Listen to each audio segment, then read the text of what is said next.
Pacífico.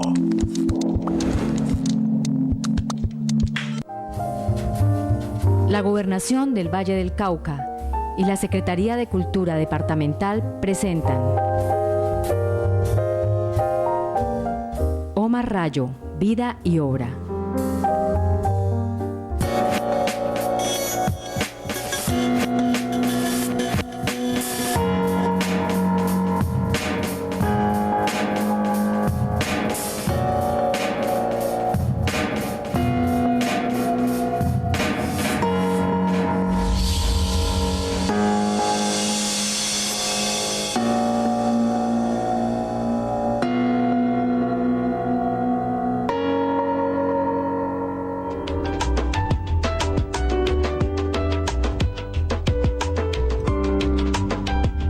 Fue desde la edad de los 3 años cuando la calidad artística del maestro Omar Rayo comenzó a ver la luz de su natal Roldanillo. Y fueron elementos como el carbón y una pared en su casa paterna los primeros marcos en donde quedaron plasmados sus iniciales dibujos. Su tenacidad y la necesidad de expresar sus ideas debieron superar desde su origen en un pequeño pueblo de la geografía vallecaucana hasta los aparentemente inalcanzables escenarios de la capacitación y el aprendizaje artístico en América Latina para adquirir conocimientos. Hasta 1970, cuando obtuvo el primer puesto en el Salón Nacional de Artistas, iniciando así el recorrido por la excelencia que siempre lo definió. Era un hijo de un talabartero de un pueblo pequeño de Colombia, se volvió un personaje internacional por tesón y por terquedad y por muchas cualidades y mucha creatividad, por Dios, es lo principal de él, es su genio para crear.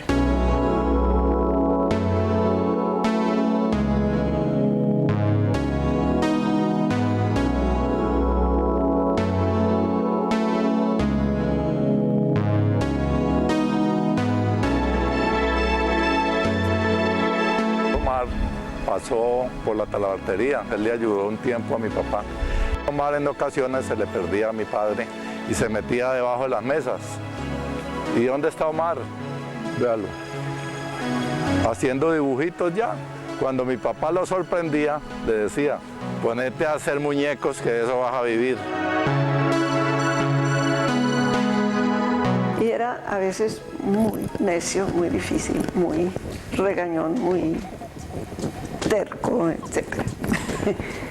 Entonces, pero es muy bonito cuando hablas con los amigos y los artistas, a quienes a veces les decía las 4 verdades, cuánto lo siguen queriendo. La amistad, lo personal, entraba en esa filosofía de valorar lo propio, y muy interesado en que se conociera lo que es América Latina.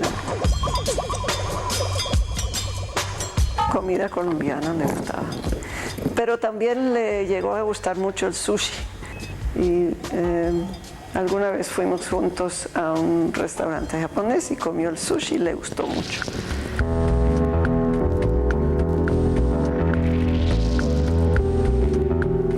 Carismático y sobre todo con las mujeres, pues, era fascinante y muy bello y se quedaba más bien callado y dejaba que la gente llegara a él.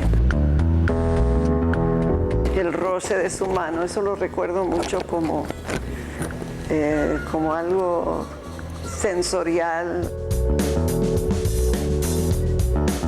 Los ojos eran enormes y muy profundos y la mirada a veces diabólica, pero a veces muy tierna.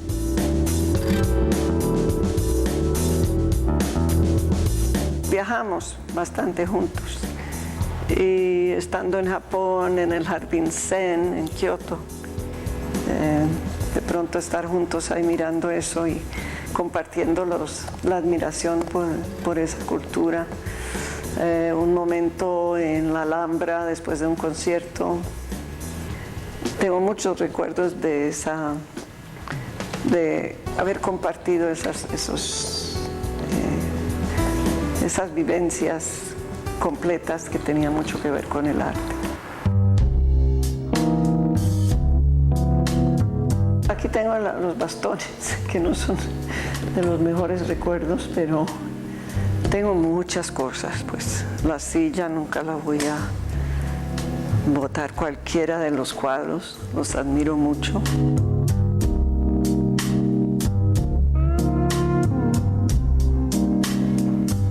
Hay camisas que no puedo regalar.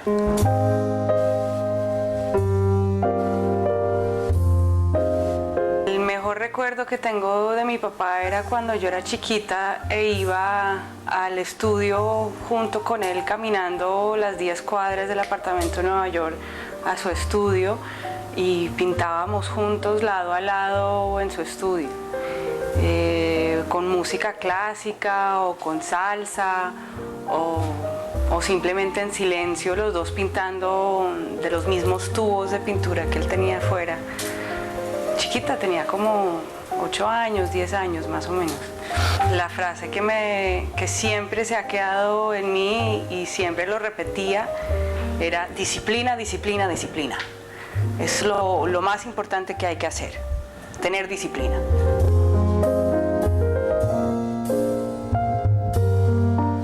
Pues casi siempre mi papá era serio y con su ceño fruncido, pensando en alguna obra que estaba trabajando, pero sí tenía su humor como medio negro, medio picaresco, que de vez en cuando le salía y soltaba la carcajada después de su chiste. De vez en cuando eso animaba el ambiente de creatividad.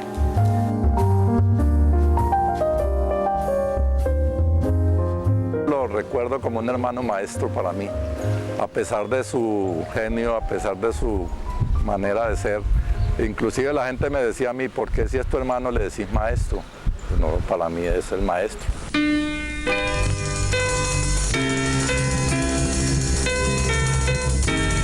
Son muchos los que recuerdan a un adolescente sentado en el último rincón del café del pueblo. Este sitio acá que se llama el Café Olga, el maestro lo visitaba en su juventud. Él venía acá a hacer dibujos con amigos, señores, personajes que habían aquí en Roldanillo. Y él se sentaba a tomarse su tinto y entonces él hacía sus caricaturas a las personas, a los que venían. Era un excelente conversador, hablábamos de todos los temas, de política, de historia, de arte. Pero lo que ninguno puede olvidar son sus travesuras con el lápiz y la sorpresiva intención pictórica en el maderismo, con los 20 personajes más reconocidos que captó desde el olvidado rincón del café, dibujados en trozos de madera, obra que los más estrictos críticos consideran su primer paso al reconocimiento artístico. Muy joven empezó a estudiar por correspondencia caricatura y dibujo en la escuela CIER de Buenos Aires. De ahí salió su habilidad con la caricatura. En la vida de Omar hubo muchas técnicas. El bejuquismo, el maderismo, el aguafuerte, la punta seca, el mesotinto, cantidad de obras y técnicas que hizo también él muy personal, muy propias, que fueron inventadas por él, como el intaglio. Él se sentaba como un personaje típico en un parque, aquí lo hizo en Roldanillo, le hizo varias caricaturas a personajes célebres de aquí de Roldanillo y decían, dame, pero eran caricaturas pues que sí valían la pena. La sombra fue para él un elemento fundamental. Dice que su primera obra la hizo a los 3 años cuando dibujó la sombra de una perra que se llamaba Sombra en la pared de su casa, la casa materna. Por eso le regañó mucho su mamá y borró la sombra, pero él grabó esa experiencia de que la forma de la perra estaba ahí plasmada por la sombra. La obra del maestro es muy personal, Uno va a otro país, Australia o México, y ve una obra del maestro Rayo y de una y uno dice, esta obra es del maestro Rayo. ¿Por qué? Porque ha tenido su sello personal, que es lo que yo me admiro a él. El tesón, la perseverancia, su toque creativo y su disciplina, como nos decía él a nosotros. El bejuquismo salió de alguna manera del maderismo, ya que los bejucos, entre comillas, que él dibujaba y que transformaba en figuras humanas, tenían relación con la madera del maderismo que formaba los rostros. En este caso, estaba buscando no hacer caricaturas, sino un estilo personal. Eran personajes sin rostro, cuyos cuerpos expresaban emociones muy humanas, como la tristeza, la pasión, la ira. Omar Rayo siempre buscaba ser Omar Rayo, y con el título de este estilo, que duró 4 años, del 50 al 54, se burlaba un poco de los ismos de los críticos, porque un bejuco es una raíz en colombiano, la verdad, y embejucarse es otra cosa, y también utilizaba esta palabra tan autóctona, para burlarse un poquito de los otros ismos, del surrealismo. Él hacía lo propio. De ahí pasó a su obra de Vía Sur. Cuando viajó por América del Sur, hacía apuntes y dibujos de lo que veía. Eran paisajes, eran rostros cada vez más geométricos. Sacaba de su habilidad por la caricatura para hacer retratos que eran no caricaturas, sino tampoco realistas, ¿no? Sino formas geométricas que conformaban los rostros de los indígenas de Ecuador, y también estos paisajes que él veía.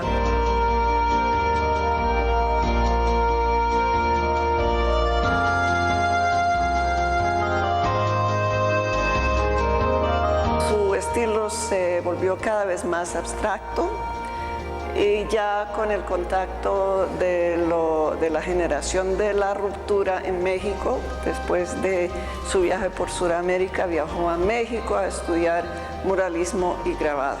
Era también el interés por la obra precolombina, la arquitectura, esas grecas, y que vio en México en su esplendor. Acabaron por encaminarlo hacia una geometría abstracta, pero también yo diría que simbólica. Las formas de los bejucos se fueron convirtiendo en algunas obras, más tarde cilindros y cintas dobladas que conforman los cuadros que ustedes ven aquí. Cintas dobladas que salen del cuadrado, el rectángulo tradicional de la pintura, tanto abstracta como realista. Antes, cuando él vivía, él pintaba todo el año, pintó hasta casi el día de su muerte. En el último aniversario del museo, él presentó 3 salas aquí llenas de una obra en blanco, rojo y negro. Espectacular, 80 cuadros.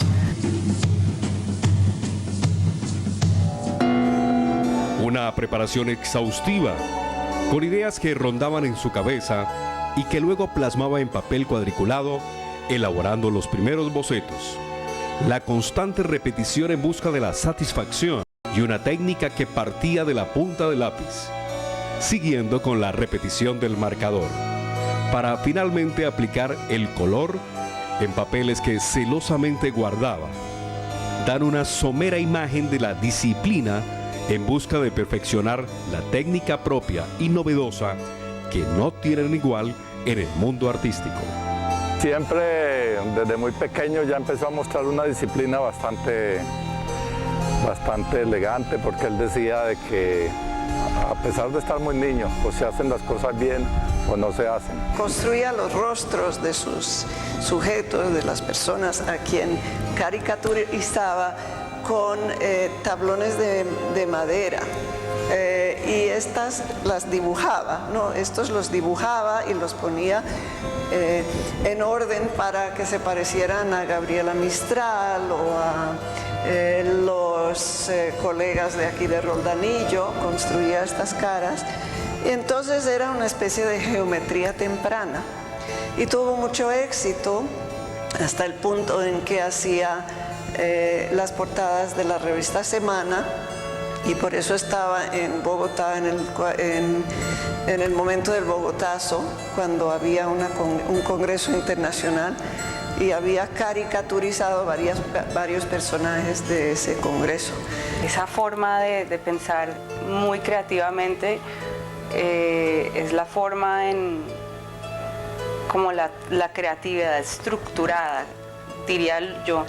Y apenas estos días, estos últimos años, pues después de la muerte de él, me he dado cuenta que sí lo tengo.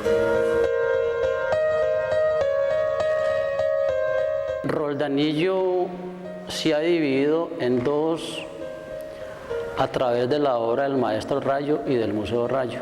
Trabajaba todos los días, hacía permanentemente bocetos, estaba siempre pensando en lo que iba a pintar, hacía miles y miles de bocetos, ensayando las formas que iba a convertir en pintura. Entonces la jornada era permanente, nunca dejaba de trabajar, excepto cuando estaba viajando para exponer y cuando estaba peleando con los políticos para construir el museo. La obra del maestro es fabulosa. A mí personalmente me gusta mucho el intaglio, me gustó mucho el intaglio porque es ponerle vida a un papel y él tenía unos diseños muy lindos y ahí están plasmadas su obra. Un genio, un mago, una solución a un laberinto. No sé, el significado no tiene un significado en sí, sino es más bien una solución creativa, una solución como geométrica, matemática, a un espacio creado por él.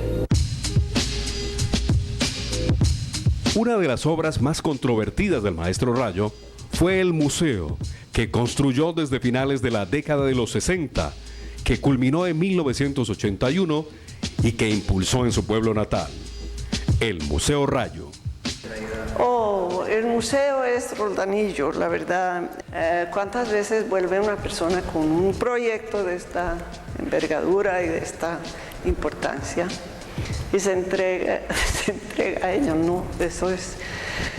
Omar Rayo, sin el museo hubiera sido uno de los grandes, creo, y con el museo es un fenómeno insólito.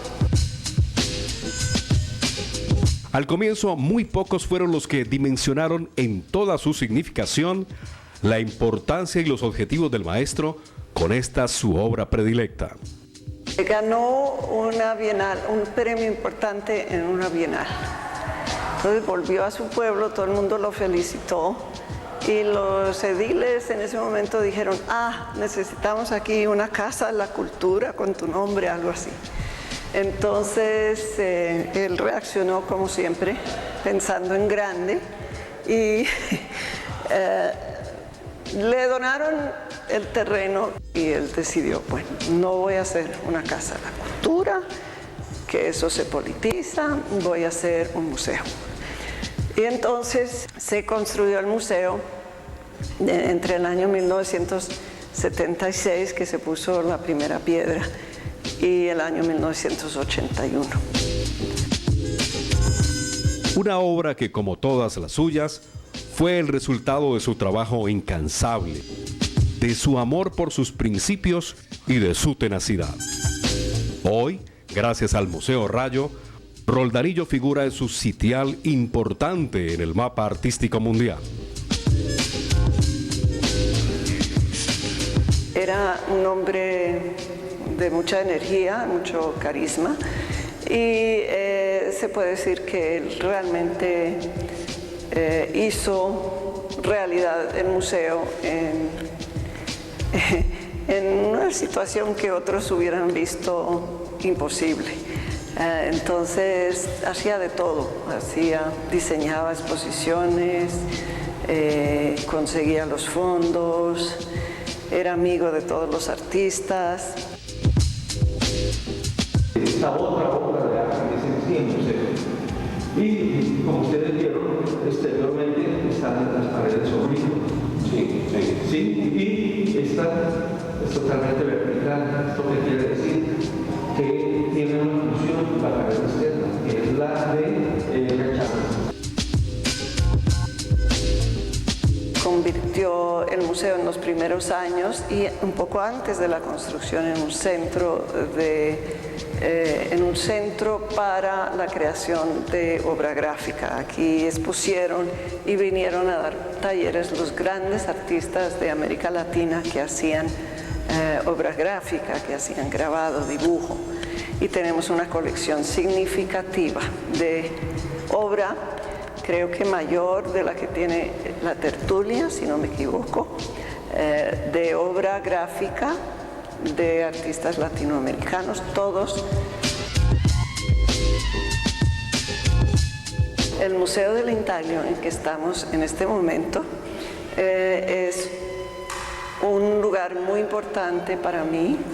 Corresponde a una visión, así como los santos tenían estas visiones. Cuando estaba muy enfermo, un día se levantó y me dijo: Águeda, tuve una especie de visión, un sueño. Voy a hacer del taller del museo, que estaba aquí, en este lugar, un museo del Intaglio. Entonces empezó a diseñar y con el arquitecto Iván Quiza de Roldanillo, él miró cómo se podía transformar esto en una sala de exposiciones, que no lo era. Se hicieron unos cambios que no alteraron en absoluto la belleza de esta sala, que tiene un segundo piso colgado de unos cables que forman una especie de nudo telaraña, muy similar a la obra de él. Entonces tuve esa visión y a mí se me metió en la cabeza que teníamos que completarlo para el aniversario después, el 30º aniversario. Y así fue, con mucha ayuda de la Gobernación del Valle y del Ministerio de Cultura, afortunadamente.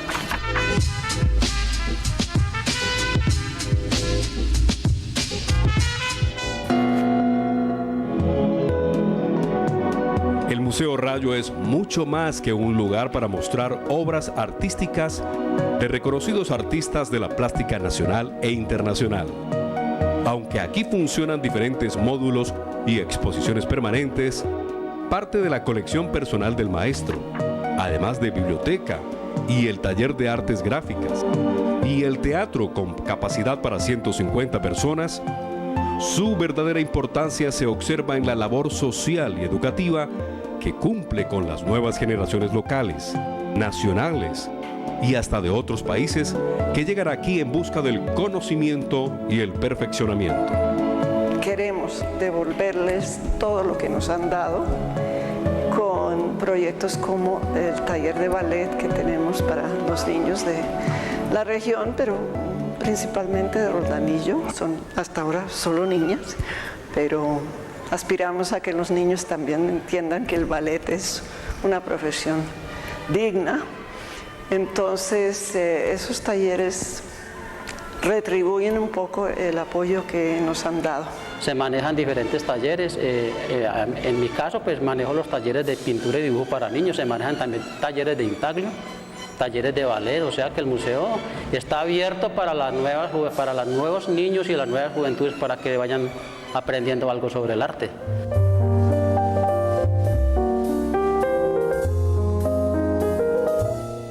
A nosotros nos toca enfocar ciertas facetas. Entonces aquí estamos mostrando menos cuadros de los que mostraba Omar cada año, porque ya no está produciendo, y mirando, analizando las tendencias, las técnicas que lo hacía tan original y tan genial como creador. Yo creo que lo que está pasando ahora con mi mamá al mando del museo es lo mejor que le puede haber pasado al museo. En este momento está donde debería de estar el museo y sigue mi mamá siguiendo los pasos, obviamente, de mi papá. Está en perfectas manos y va hacia donde debería de ir.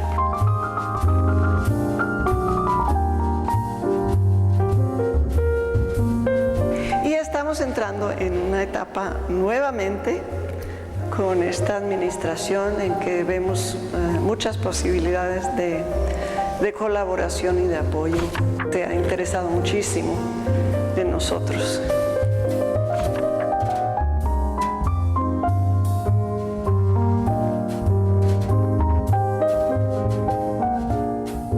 Omar Rayo, un hombre que de ser un inquieto adolescente, escondido en el banco más apartado del café de su pueblo, con su trabajo, con su amor por los demás y su visión, se convirtió en un referente artístico, personal y de servicio que hoy y siempre trasciende las fronteras con su obra y permanece en los ideales de las nuevas generaciones.